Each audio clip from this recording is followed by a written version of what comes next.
संविधान और लोकतंत्र दोनों खतरे में है और इतिहास भी खतरे में है, और मुझको लगता है संस्कृति और समाज की तहजीब भी खतरे में। ऐसे समय में पप्पू यादव की भूमिका जो लगातार रही है, चाहे सामाजिक सेवी के रूप में हो, चाहे किसी आम आदमी के साथ खड़े रहने की हो, या आम आदमी की जरूरत की आवाज के लिए हो, सदन में हो या सड़क पर हो, लाठी खाने से हो, हमने हमेशा प्रयास किया है कि बिहार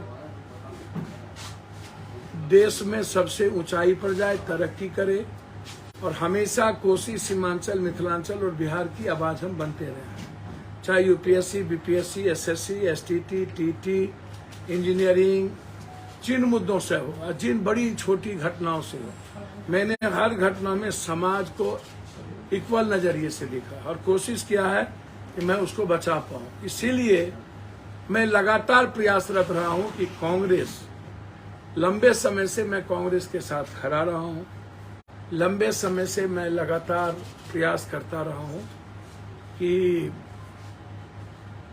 जो वसुधैव कुटुंबकम और सार्वभौमिकता का और सार्वभौमिक संभाव का जो एक बेमिसाल भारत है, उसकी रक्षा हो।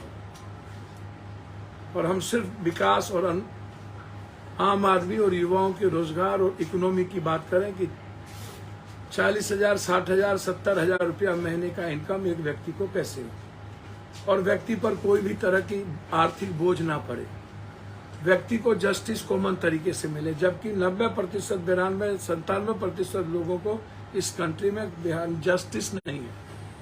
पैसे, ताकतवर, माफिया, दलाल, नेता को जस्टिस है, लेकिन मिडिल और लोअर मिडिल क्लास, गरीब, किसान, महिलाओं को जस्टिस नहीं के बराबर मिलती है। तो हमारी लड़ाई वहाँ है, और मैं इस तरह की लड़ाई को मैं हमेशा लड़ता रहा, चाहे वो बाढ़ हो, कोरोना हो, छोटी घटना हो, बड़ी घटना हो, भूज हो, उत्तराखंड हो, आवाज हो, संघर्ष हो, और इस सवाल पर मैंने कोई कंप्रोमाइज नहीं किया है।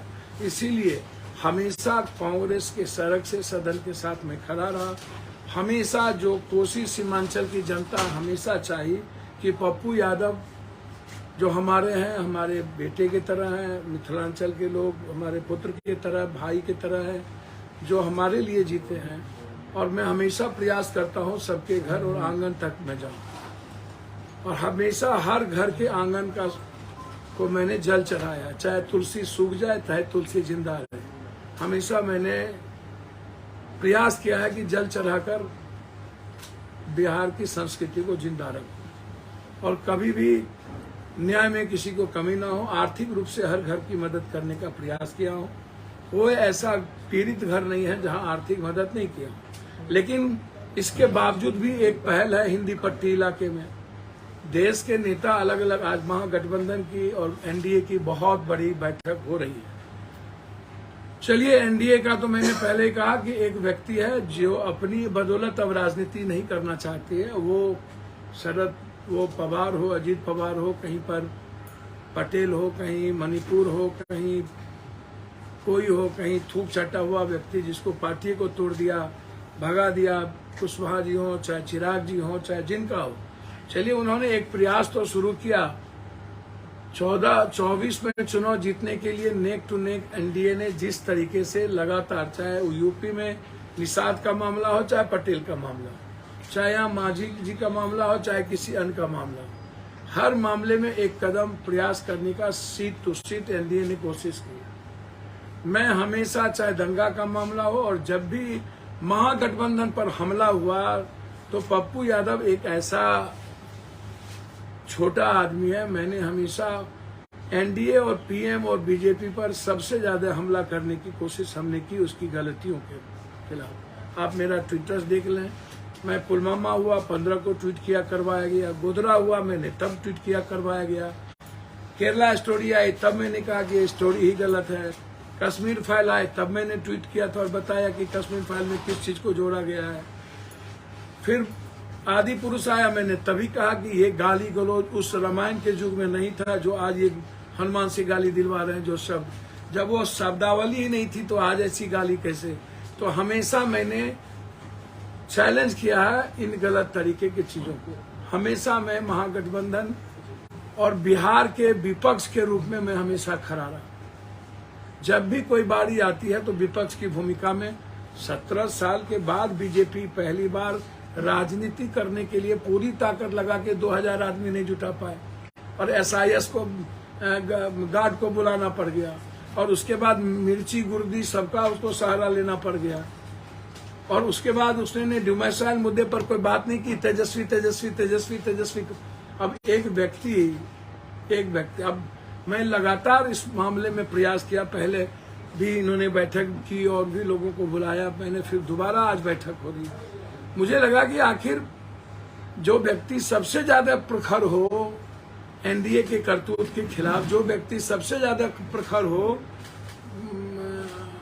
बीजेपी और बीजेपी के नेताओं के कुकर्म और कुकृत्य के खिलाफ, उसके तरीके के खिलाफ, जो कंप्लीट डेमोक्रेसी और आर्थिक आजादी के सवाल पर, इंडियन संविधान के सवाल पर और इतिहास के सवाल पर लगातार सबसे ज्यादा बात रखता हो बिना जाति धर्म के मजहब के, आखिर क्या कारण है कि जब मैंने कई बार लालू जी से भी हम मिले और तब भी ये बात हुई कि तेजस्वी जी बैठेंगे करेंगे, आखिर कौन क्या कारण है? मैंने कई बार कहा कि ये चुनाव 2025 का नहीं है।